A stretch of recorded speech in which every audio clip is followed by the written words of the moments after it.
दूसरी तरफ उसकी तवक्का के मुताबिक लोहे की सीढ़ी नीचे साइड गली में उतर रही थी। ब्रूनो ने दूसरी तरफ जाकर दरवाज़ा बंद किया और फिर इंतहाई तेज़ रफ्तारी से सीढ़ियाँ उतरता चला गया। वो वेटर के बोतल लेकर वापस कमरे में आने से पहले उस होटल से काफ़ी फासले पर पहुंच जाना चाहता था। ये सारा उसने अपनी मोहतात फितरत के तौर पर किया था, क्योंकि उसे मालूम था कि इंटेलिजेंस और सीक्रेट सर्विस अगर छानबीन करे तो वो उस तक ना पहुंच सके। सीढ़ियाँ उतर कर वो गली में आ गया और फिर वहाँ से चलता हुआ वो सड़क पर आ गया। सड़क पर पहुंचते ही उसकी नज़र सड़क के एक पार्क पर सुपर स्टोर में पड़ी और ब्रूनो सर हिलाता हुआ सड़क पार करके सुपर स्टोर में चला गया। उसने यहाँ से मेकअप का जदीद तरीन सामान लेने के साथ साथ एक बड़ा ब्रीफ केस खरीद लिया। उसने ये ख़रीदारी मुख्तलिफ काउंटर से की थी ताकि किसी को ये शोबा ना हो सके कि वो चेहरे बदल देने वाले मेकअप का सामान खरीद रहा है। सुपर स्टोर से खरीदारी के बाद वो बाहर निकलने ही वाला था कि उसने सुपर स्टोर की साइड में बने हुए बाथरूम को देख लिया और दूसरे लम्हे वो अंदर दाखिल हो गया। ये बाथरूम चूँकि बिल्कुल अलहदा साइड पर बना हुआ था, इसीलिए जाहिर है इसे कोई अंदर जाते हुए खसूसी तौर पर चेक न कर सकता था।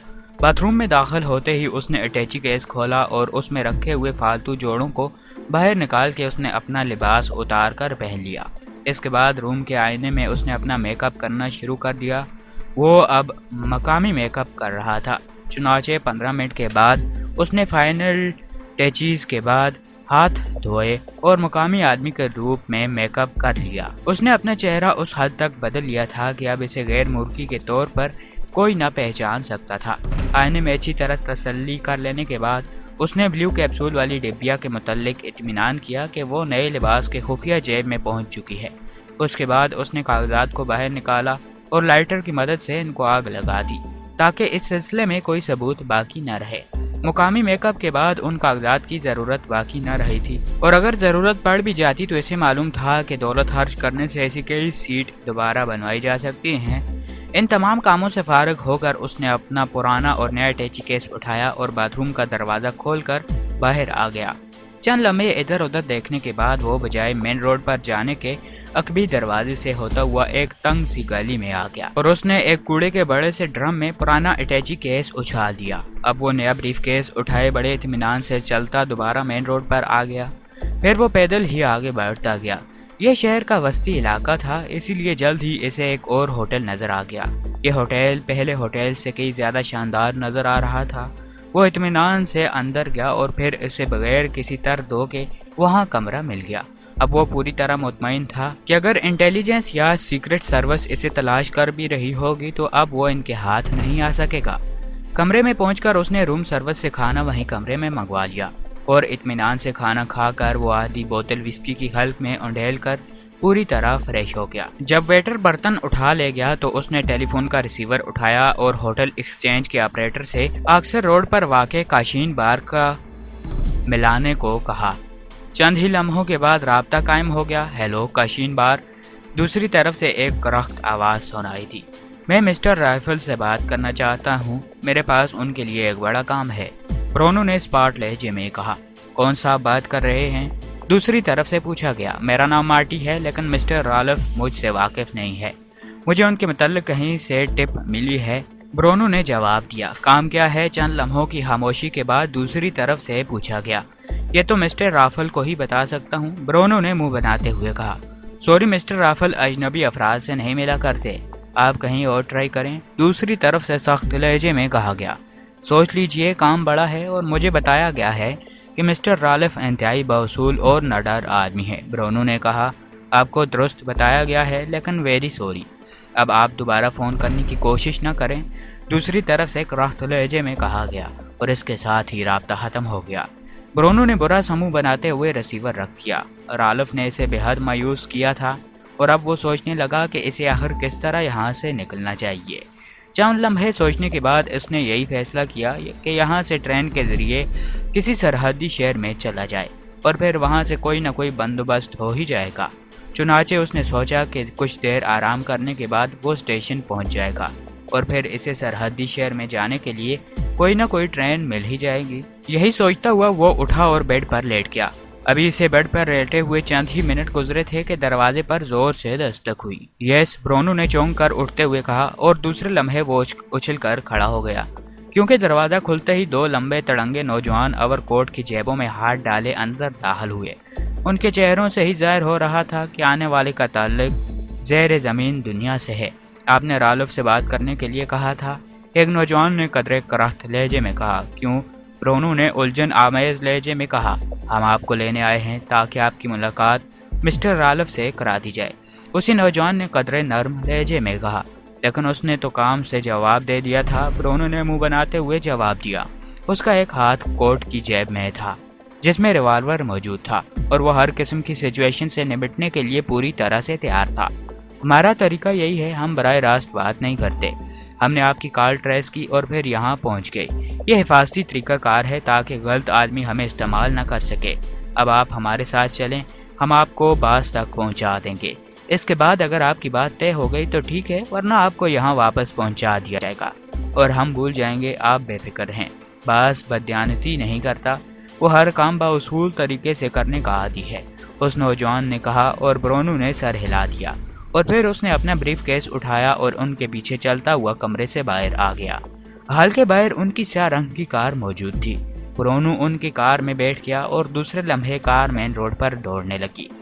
इमरान ने कार फ्लेटी होटल के सामने रोकी और फिर जैसे ही वो नीचे उतरा उसने सफ्तर को मेन गेट से निकलते हुए देखा और उसके चेहरे पर हल्की सी मायूसी नजर आ गई।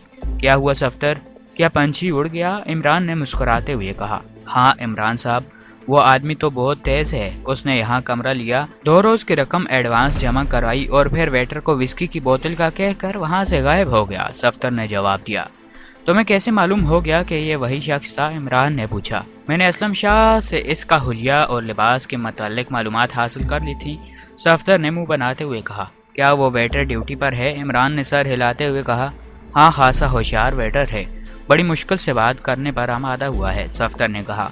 आओ मेरे साथ, इमरान ने कहा और मेन गेट की तरफ बढ़ गया। लॉबी में पहुंचकर इमरान ने सफ्तर को उस वेटर को बुलाने का कहा और थोड़ी देर बाद वेटर सफ्तर के हमरा वहां पहुंच गया। अरे बड़े भाई, तुम कमाल है यार, तुम्हारे तो सर के बाल सफ़ेद हो गए। इमरान ने यूं आगे बढ़कर वेटर से बगलगीर होते हुए कहा जैसे वो बड़ी मुद्दतों के बाद किसी अजीज तरीन हस्ती से मिल रहा हो। जी, वेटर ने बुरी तरह पोखलाते हुए अपने आप को छुड़ाते हुए कहा। उसके चेहरे पर शदीद तरीन हैरत के आसार नमाया थे। यार, मैं वो 500 रुपये थोड़े मांग रहा हूँ जो तुमने पिछली बार मुझसे उधार लिए थे। मैंने तो बस तुमसे मिलने आया था। मैंने सोचा बड़े भाई को अगर ज़रूरत हो तो रकम दे आऊँ। इमरान ने मुस्कुराते हुए कहा। आपको गलतफहमी हुई है जनाब, मेरी तो आपसे कभी मुलाकात न हुई। वेटर ने गौर से इमरान को देखते हुए कहा। अच्छा हाँ बड़े भाई, मुझे भी याद आ रहा है कि तुमसे पहले मुलाकात नहीं हुई, लेकिन चलो अब तो हो गई, इमरान ने मुस्कुराते हुए कहा और साथ ही उसने जेब से एक बड़ा सा नोट निकाल लिया। चलो कोई बात नहीं, मुलाकात का बहाना तो होना चाहिए। ये लो, मेरी तरफ से बच्चों को मिठाई ले देना। इमरान ने 2 नोट ज़बरदस्ती वेटर की जेब में डालते हुए कहा। जी, मगर वेटर इतना बड़ा नोट देखकर ही बौखला गया। यार, आजकल बड़ी महंगाई हो गई है, मुझे मालूम है, लेकिन अब क्या करूं, हुकूमत ने इससे बड़ा नोट छापा ही नहीं। इमरान ने मुंह बनाते हुए कहा। मगर आप चाहते क्या हैं? आपके साथी को तो मैंने बता दिया है कि मुझे उसने विस्की की बोतल लाने के लिए कहा। जब मैं वापस आया तो सामान समेत गायब हो चुका था, वेटर ने कहा। गायब होने से पहले उसने यकीनन पूछा होगा कि वो किसी दादा से मिलना चाहता है, इमरान ने बगौर वेटर की आंखों में देखते हुए कहा। ओह लेकिन साहब, मेरे छोटे छोटे बच्चे हैं, अगर मैनेजर को मालूम हो गया कि मैंने गाहकों का सीक्रेट आउट किया है तो वह, वेटर ने हिचकिचाते हुए कहा।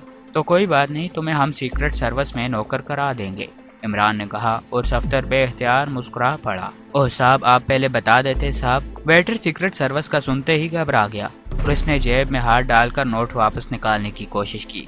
रहने दो बड़े भाई, इसे एडवांस तनख्वाह समझ लो। और हाँ सुनो, मुझे सही बताना वरना तुम्हारे बच्चे बेचारे तुम्हारी राही तकते रह जाएंगे, इमरान ने यकतलख्त लहजे में कहा और वेटर ने जल्दी से वो सारी बातें बता दी जो इसने ब्रोनू से कही थी। रालफ के बारे में भी उसने सब कुछ बता दिया। बस ठीक है, अब तुम्हारी नौकरी पक्की, इमरान ने मुस्कुराते हुए कहा और फिर वो तेजी से वापस गेट की तरफ बढ़ गया। सफ्तर उसके पीछे था। आपको कैसे ख्याल आ गया कि अभी बात रहती है? मेरे सामने तो इसने पैरों पे पानी ना पड़ने दिया था, सफ्तर ने कहा। ब्रोनू स्पेशल एजेंट है सफ्तर, वो सिर्फ यहाँ कमरा बदलने नहीं आया था, अब वो भी कहीं जाकर मेकअप तब्दील करेगा और इसके बाद वो रालफ से बात करेगा, इमरान ने सर हिलाते हुए कहा। तुम काशीन बार पहुंचो, ذرا اس رالف سے بھی دو چار باتیں ہو جائے، عمران نے اپنی کار کی طرف بڑھتے ہوئے کہا اور صفدر سر ہلاتا ہوا اپنی کار کی طرف بڑھ گیا۔ تھوڑی دیر بعد عمران کی کار کاشین بار کے قریب جا رکی۔ عمران نے نیچے اتر کر کار لاک کی اور پھر اس وقت تک وہیں کھڑا رہا جب تک صفدر بھی اپنی کار میں وہاں پہنچ نہیں گیا، اور پھر وہ دونوں اکٹھے ہی بار میں داخل ہوئے۔ بار زیر زمین دنیا سے تعلق رکھنے والے افراد سے بھری ہوئی تھی۔ ایک طرف کاؤنٹر پر ایک نوجوان بڑے چوکنے انداز میں کھڑا ہوا تھا۔ عمران تیز تیز قدم اٹھاتا کاؤنٹر کے پاس پہنچا۔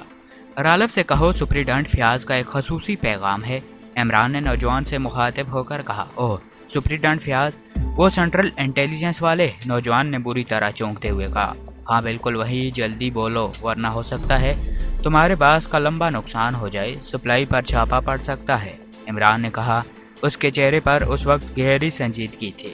سپلائی پر چھاپا؟ مگر باس تو اس وقت یہاں موجود نہیں ہیں، وہ کسی پارٹی سے ملاقات کے لیے گئے ہوئے ہیں، نوجوان نے سپلائی پر چھاپے کا سنتے ہی بوکھلاتے ہوئے انداز میں کہا۔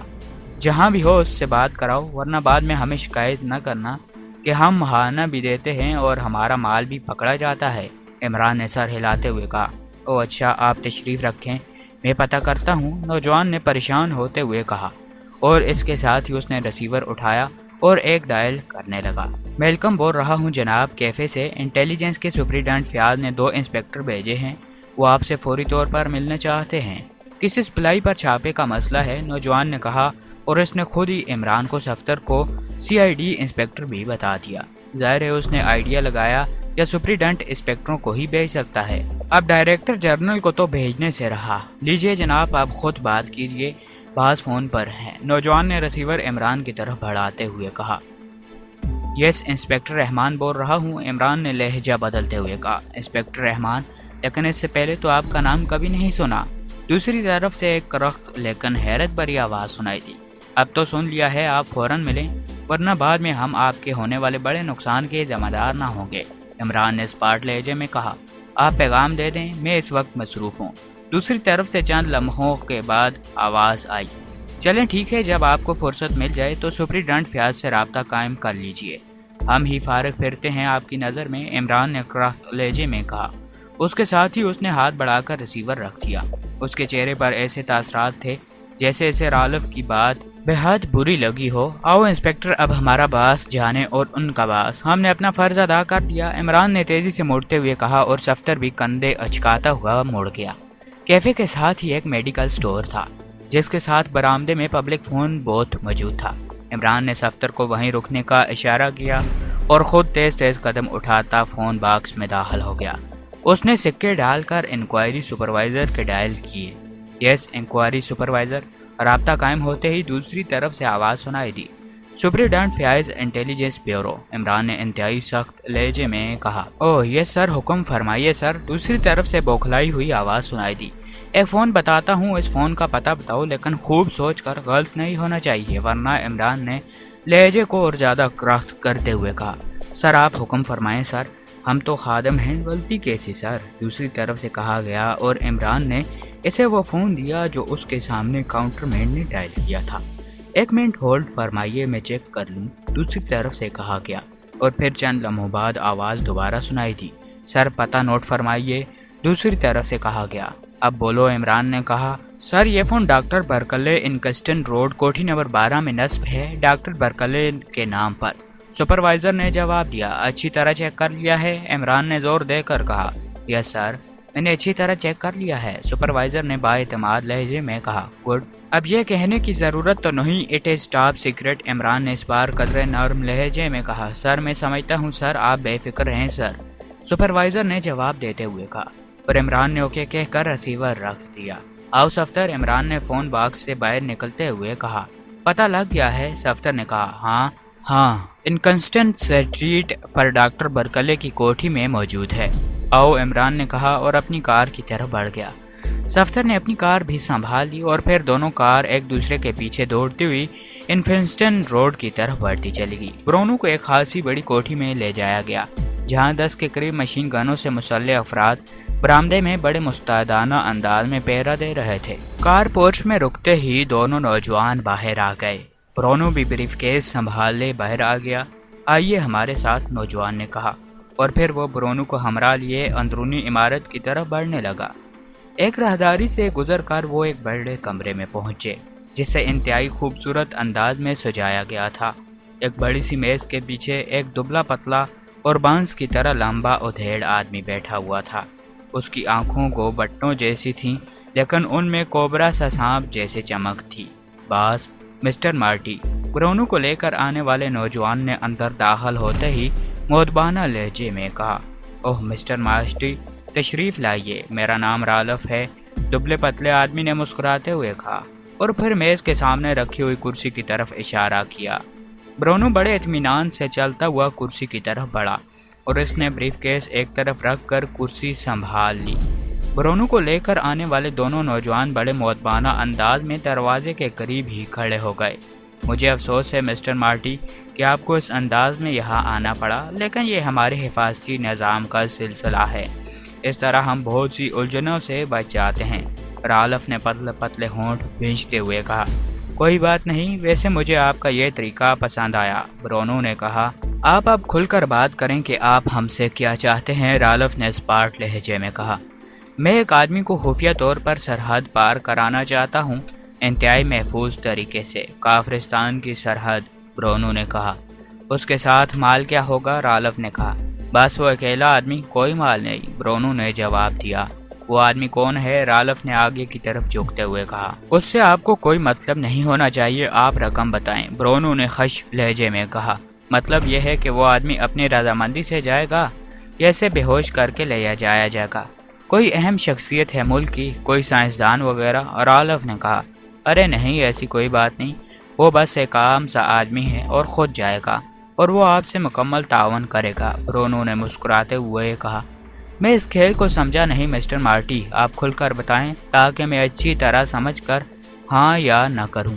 मैं बासूल आदमी हूं और एक बार हाँ करने के बाद चाहे दुनिया इधर उधर हो जाए, काम को हर सूरत में करता हूं और गारंटी के साथ। रालफ ने कहा, अगर ये बात होए तो फिर सुन लीजिए कि वो आदमी मैं हूँ जो सरहद पार करना चाहता हूँ। ब्रोनू ने जवाब देते हुए कहा, ओह तो आप जाना चाहते हैं? रालफ ने इसे गौर से देखते हुए कहा, हाँ अब बोलिए, आप कितनी रकम में ये काम कर सकते हैं? ब्रोनू ने कहा, आपको चेक करने वाली एजेंसी कौन सी हो सकती है? रालफ ने चंद लम्हे खामोश रहने के बाद कहा, कोई भी नहीं, और सब ही हो सकती हैं। ब्रोनू ने मुबहम से लहजे में जवाब दिया, मिस्टर मार्टी, दरअसल हम आप पर एतमाद नहीं कर रहे और वैसे आपको करना भी नहीं चाहिए क्योंकि आपका और हमारा ये पहला काम है, लेकिन सूरत हाल जिस कदर वाज़ेह होकर इस कदर हम दोनों का फ़ायदा है। पहले तो आप ये बताइए कि आपका हदूद अरबा असल है क्या? रालफ ने चंद लम्हे खामोश रहने के बाद कहा, हदूद अरबा से क्या मतलब? मेरा नाम मार्टी है और मैं सरहद पार करना चाहता हूँ और आप इस सिलसिले में मुझसे रकम तय कर लें। ब्रोनू ने इस बार कदरे उकताए हुए लहजे में कहा, पहली बात तो यह है कि आपका असल नाम मार्टी नहीं है, दूसरी बात यह कि आप मेकअप में हैं, इसीलिए आपकी ये असल शक्ल नहीं है। असल शक्ल जो भी हो, बहरहाल ये बात तय है कि आप मुकामी नहीं बल्कि गैर मुल्की हैं और ऐसे मामलात में आप खुद समझ सकते हैं कि जिस खेल को आप मुख्तसर तौर पर पेश कर रहे हैं इसका पस मंज़र बेहद गहरा भी हो सकता है। रालफ ने होंठ चबाते हुए कहा, अगर ऐसा हो भी जाए जैसा कि आप कह रहे हैं तो इससे क्या फ़र्क पड़ता है? सुनिए मिस्टर रालफ, मैं ज़्यादा तफसील से नहीं जानना चाहता। अगर आप मुआहिदा करना चाहते हैं तो ठीक है, वरना मैं कोई और रास्ता तलाश कर लूँगा। यह तो सीधा सादा सौदा है। और ब्रोनू ने इस बार कदरे सख्त लहजे में कहा, ओके, अगर आप ऐसा चाहते हैं तो ऐसा ही सही। आप कब जाना चाहते हैं? रालफ ने तवील सांस लेते हुए कहा, अगर आप चाहें तो मैं अभी तैयार हूँ। ब्रोनू ने जवाब दिया, अभी? ओह ये बात नहीं, कम से कम 2-3 दिन तो लग ही जाएंगे। आपके कागजात तैयार कराने पड़ेंगे, उसके बाद आपका काम आगे बढ़ सकेगा। जहाँ तक मैं समझता हूँ ये काम खासा जद्दोजहद का होगा, लेकिन आप बेफिक्र रहें, रालफ के लिए ये काम मुश्किल नहीं, आपको खैरियत से काफरिस्तान पहुँचा दिया जाएगा। रालफ ने कहा। और फिर उससे पहले कि ब्रोनू कुछ कहता, मेज़ पर पड़े फ़ोन की घंटी बजी। यस रालफ ने सख्त लहजे में कहा, मेलकम बोल रहा हूँ जनाब, बाहर से। दूसरी तरफ से आवाज़ आई और फिर उसने सुप्रीडेंट के फयाज के इंस्पेक्टर की आमद और सप्लाई पर छापे वाली बात कही।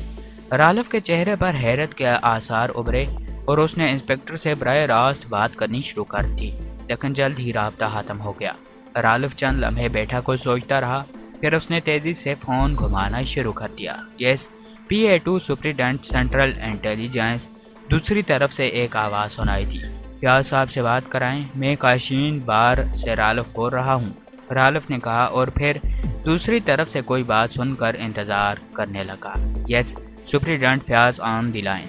کیا بات ہے رالف؟ سپرنٹینڈنٹ فیاض کی سخت اور تحکمانہ آواز سنائی دی۔ مسٹر سپرنٹینڈنٹ صاحب، ایک بات میں نے آپ سے پوچھنی ہے، یہ آپ کے انسپیکٹر رحمان کی کیا بات کرنے آئے ہیں بار میں؟